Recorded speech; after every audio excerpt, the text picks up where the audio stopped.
to the NXT Podcast, your home for weekly NXT reviews and insight. The beautiful part of NXT is that when one dream ends, another dream begins. Find all of your NXT news, recaps, and analysis right here. So with that being said, we only have one question for you. Are you ready? We thought so. Let's get the show started right now.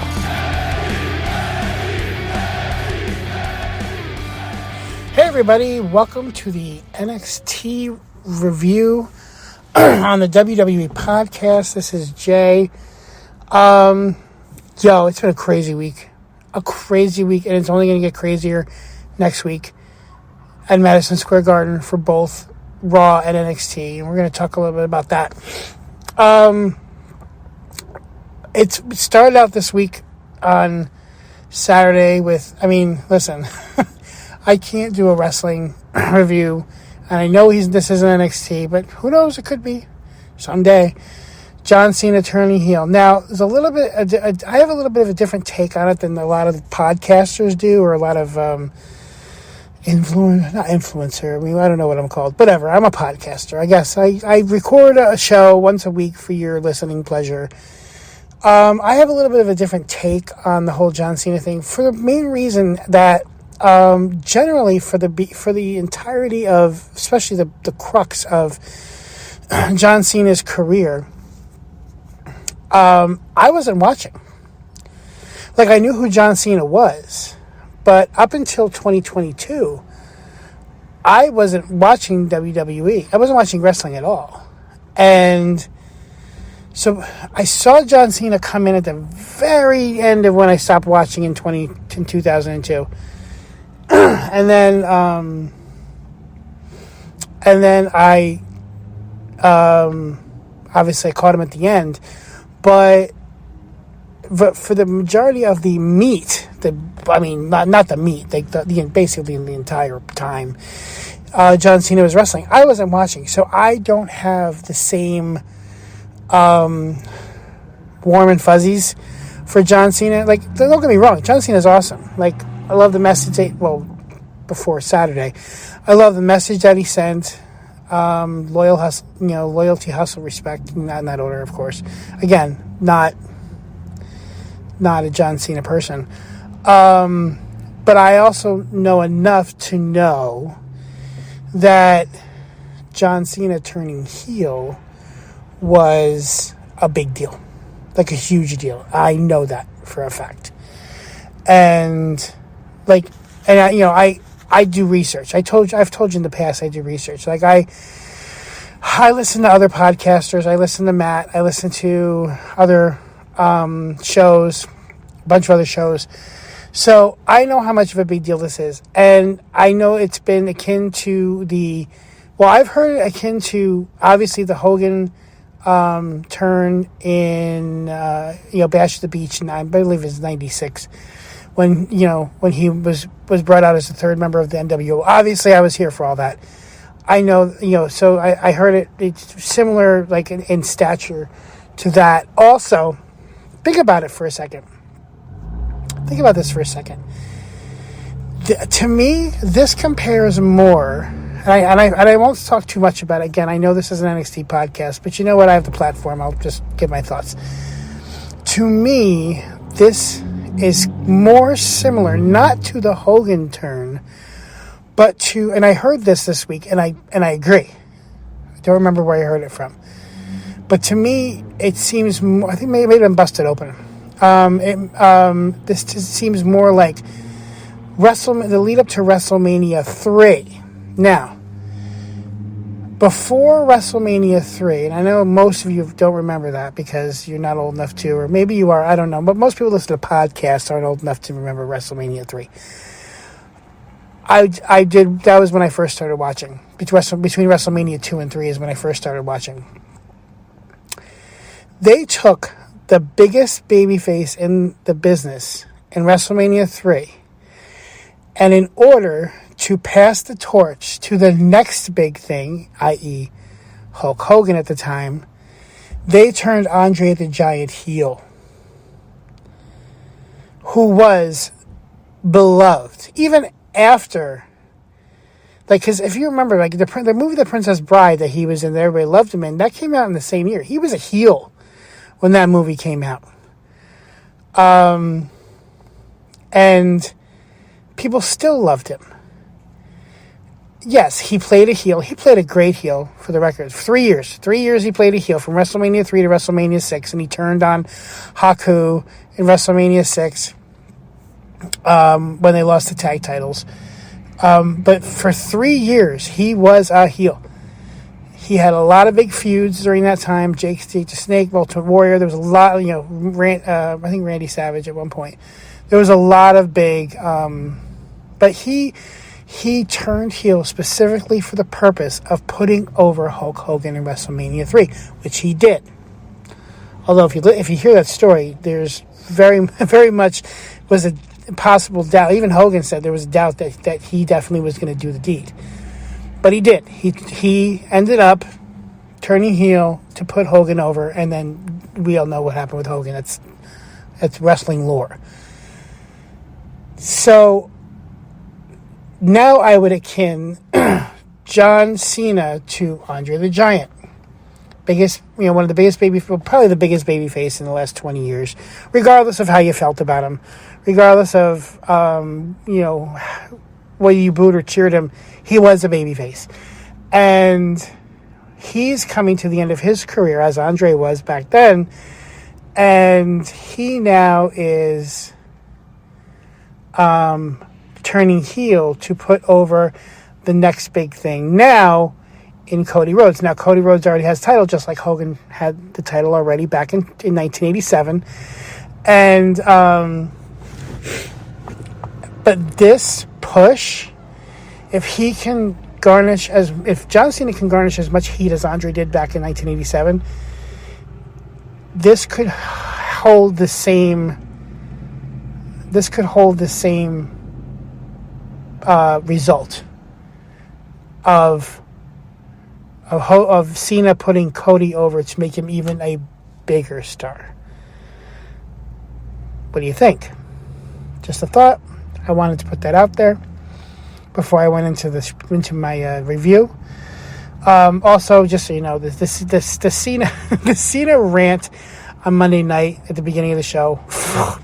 Chef's kiss. Oh God, he is so good.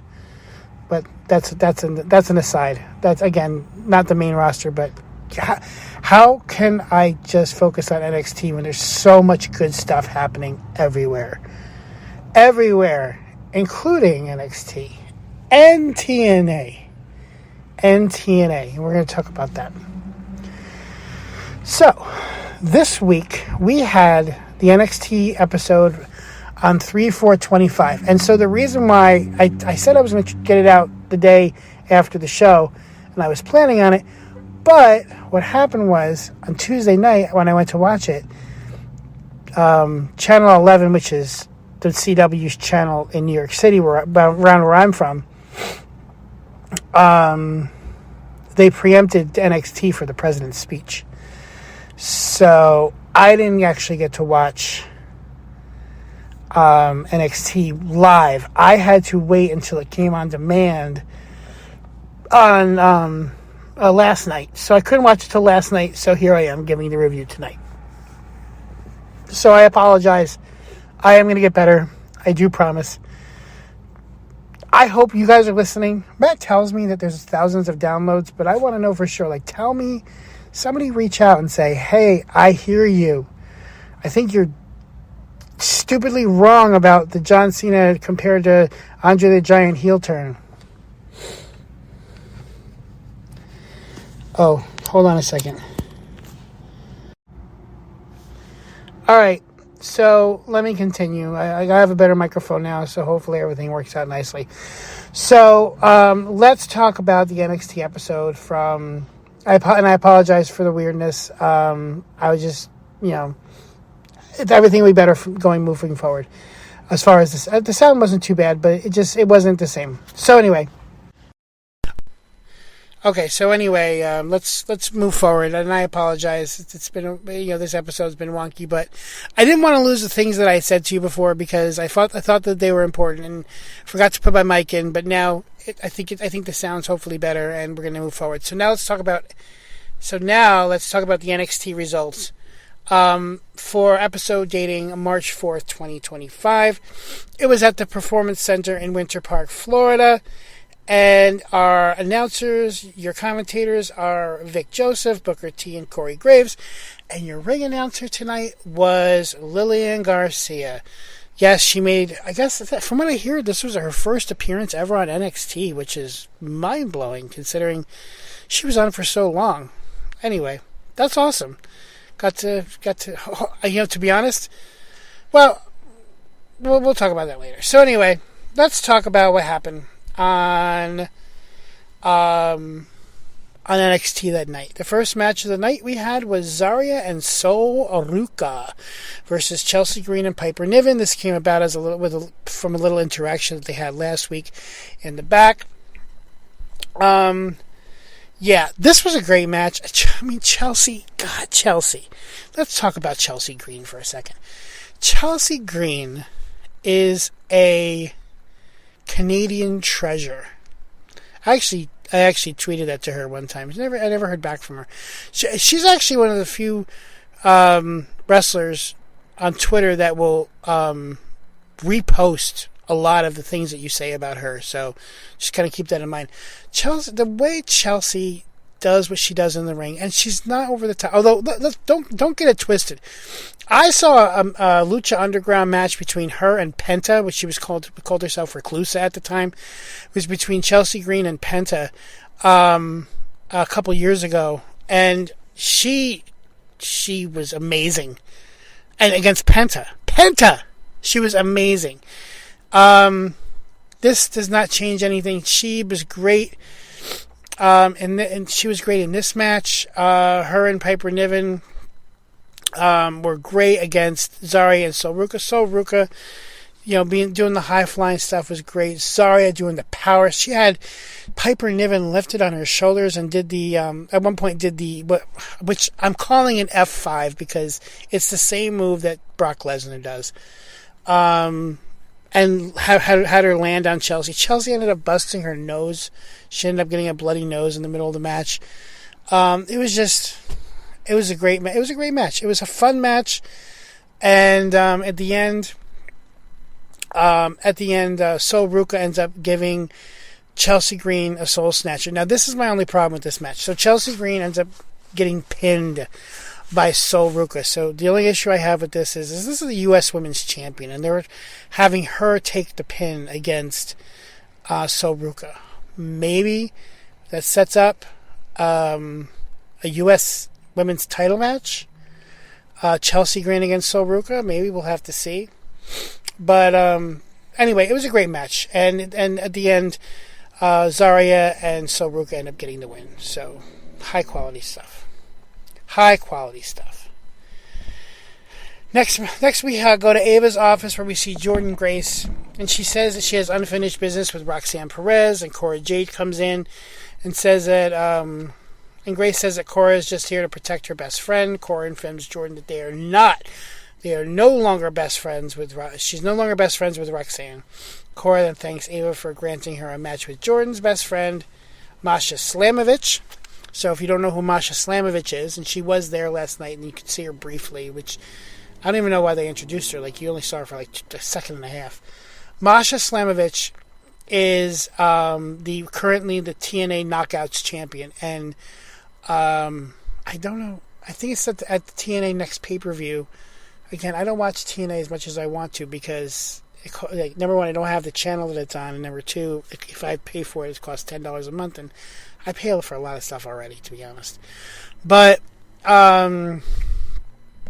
anyway, Cora Jade is getting a title shot for the TNA Knockouts Championship that Jordynne used to hold against Masha Slamovich at the next TNA pay-per-view. So, great.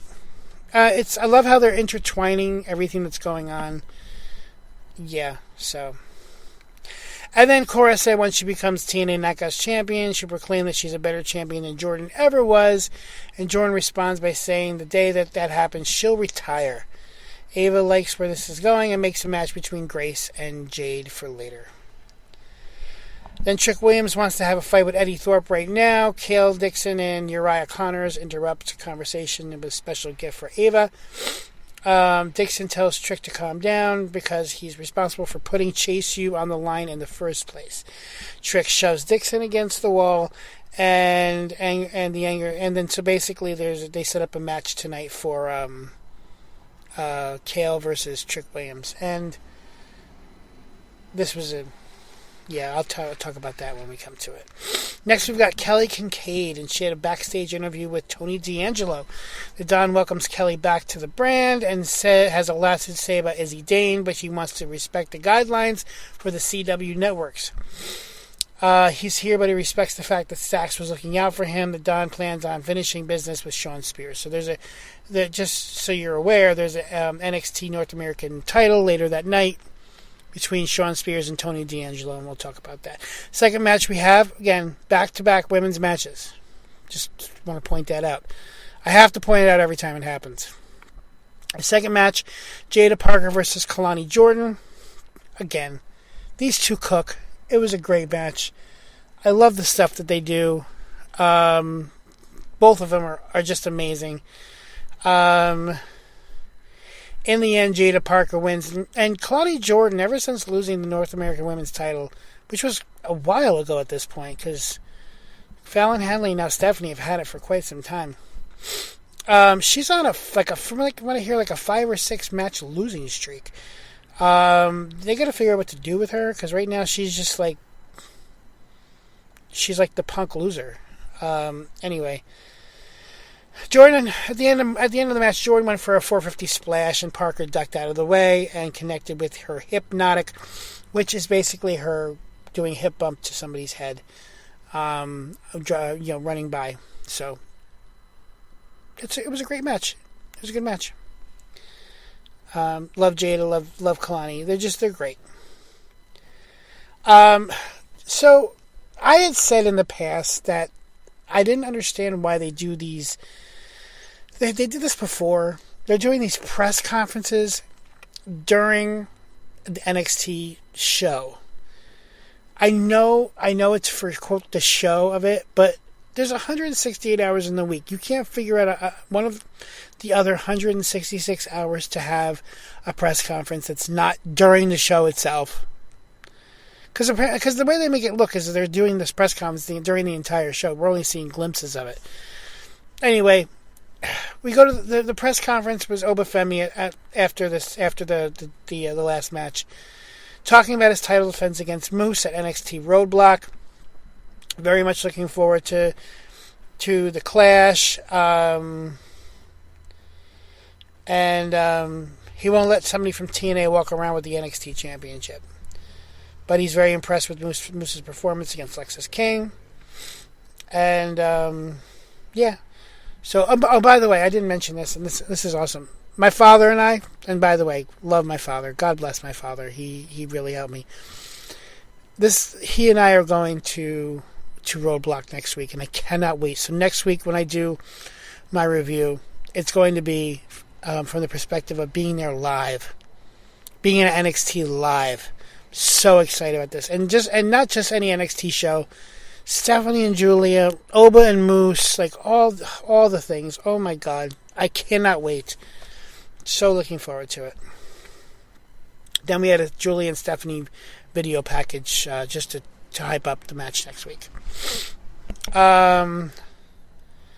Next we had the Hardy Boys, and they came out and talked about, they talked up being back at the WWE, being the TNA Tag Champions. Hank and Tank come out and try to ask them for advice on, how to be bigger, how to be better, and they both were talking about extreme. This was kind of a hokey exchange. Then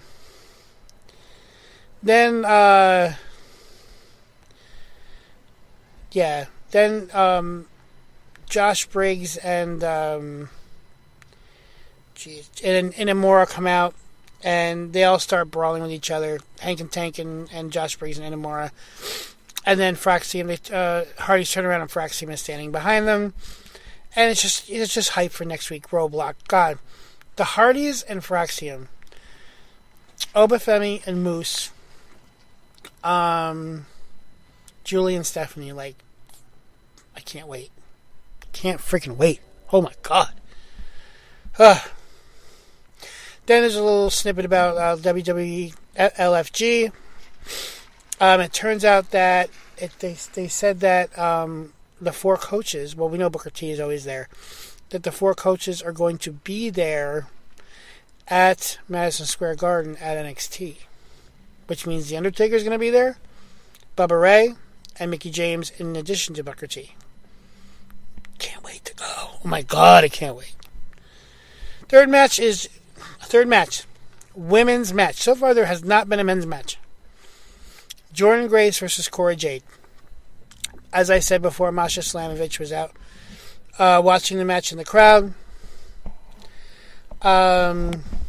This match was interesting. So, they have a lot of back and forth before the commercial. They go to commercial. I fast forward to the commercials, but they had the picture-in-picture. When I got back from commercial, there was a doctor in the ring with Cora Jade, and he ended up taking her out of the ring, and the referee called the match for Jordynne Grace. I didn't see what happened, because like I said, I was fast-forwarding to the commercial. So I rewound to look at the picture-in-picture, and it looks like Cora Jade just hit the corner turnbuckle wonky and hit her head. That's what it seemed like. I'm going to find out more information. I'll let you know what I find out. But yeah, they came back from commercial and they immediately stopped the match. So I thought that was interesting. I hope Cora Jade's okay. Listen, she's a heel. I love Jordynne Grace, but I don't wish any ill will on anybody. So I hope Cora Jade is okay. Okay. Whew. So it was called Dr. Stoppage. Also, next week on NXT, Roadblock. Oh my God, another match that I can't wait to see. Ethan Page and Javon Evans in New York City Street Fight. Wow. That's the 4th huge match of the night. I mean, just wow. The 4th match of the night is Trick Williams versus Cale Dixon. Basically, Cale Dixon's in the ring. Trick comes out, hits him with a huge trick shot. Like, his face bounced off of Trick Williams' knee and knocked him out. And the doctor stopped that match too. That was a work, though. That was definitely a work. The thing with Cora Jade, that was not a work. They were not expecting that. The thing with Trick and Cale Dixon, that was a work. Like, you could tell that was supposed to happen. So Trick grabs the mic afterwards, tells Eddie Thorpe to come out. Eddie appears, and says that Trick is really having a hard time, and that Eddie says that he has to destroy Trick to show the NXT universe that he's the man. Eddie challenges Trick to an NXT Underground match in 2 weeks. So no Trick Williams next week. Listen, I can't expect everybody. Then we have Roxanne Perez attacking Jordynne Grace with a steel chair in the backstage area. Then Moose is at the podium at the, quote, press conference, where he talks about Obafemi. It's going to be... This is a Vince McMahon special. Like, 2 big dudes beating the crap out of each other. Vince loved that. So, yeah, this was destined to happen at some point. Ava then announces that Jordynne Grace will battle Roxanne Perez at Roadblock. Oh my God. So we have now this 5th match. All these matches are fire. Fire. Have I told you I can't wait to go? Fallon Henley wants to know why she hasn't gotten her rematch. Ava says they can discuss another time. Ava walks away from the podium. and continues to complain. Then we have Ricky States running into Ridge Holland in the backstage area. Ridge says he knows who Ricky is. He refuses to shake Ricky's hand. Ridge says that Ricky doesn't belong in NXT. Ricky tells Ridge that he'll see him around. Ricky nearly bumps into Shawn Spears. Now, again, Shawn Spears and Ricky Saints, now Ricky Saints, were both in AEW together. They have a history together, too. This is such good stuff. Such good stuff. Matt needs to be watching NXT. Somebody tell him. Spears tells Ricky that the Revolution will be televised when he becomes the NXT North American Champion. Then we have the last match, the main event, which is Tony D'Angelo against Shawn Spears, with both of their families for the NXT North American Championship. This was a phenomenal match. Listen, Tony D'Angelo, to me, he's NXT all the way. I don't see him ever going to the main roster. I think he's very good and very comfortable where he is. But he's really good at what he does. He's good at the character work, obviously. And he's a good wrestler. He's not a great wrestler. He's good. For NXT, he's good. That's it. That's the end of the story. But he was a good North American champion. And unfortunately, for this night, on March 4th, 2025, he ends up losing the North American title to Shawn Spears. There was a lot of shenanigans going on between the families, but ultimately the win itself was kind of clean. Like, yeah, there was stuff going on, and Shawn Spears ended up pushing Stacks into Tony D'Angelo, and Tony D'Angelo got hurt, but got him back in the ring. I mean, for a Shawn Spears match, I will say, generally speaking, I think it was clean. Tell me I'm wrong. Fine, tell me I'm wrong. Fire him up. But yeah, it was a great match. New North American champion Shawn Spears. This was a great episode. For an episode between Cincinnati and MSG at the Performance Center, this was a high quality episode. I cannot wait for next Tuesday. I'm going to go there in person on Tuesday. I'm going to watch on the replay on Wednesday. And then Wednesday night, I will give you your review. And if anybody has any questions, please leave me a comment. Don't forget, Apple Podcast, Spotify, Patreon, all the things. Have an awesome week. What a great time to be a wrestling fan. Talk to you later. Thanks for listening to the WWE Podcast. Don't forget to subscribe on your favorite podcast app so you don't miss a show, or head to WWEpodcast.com. And for all of these shows ad-free, head over to patreon.com/WWE Podcast. Until then, we'll see you next time.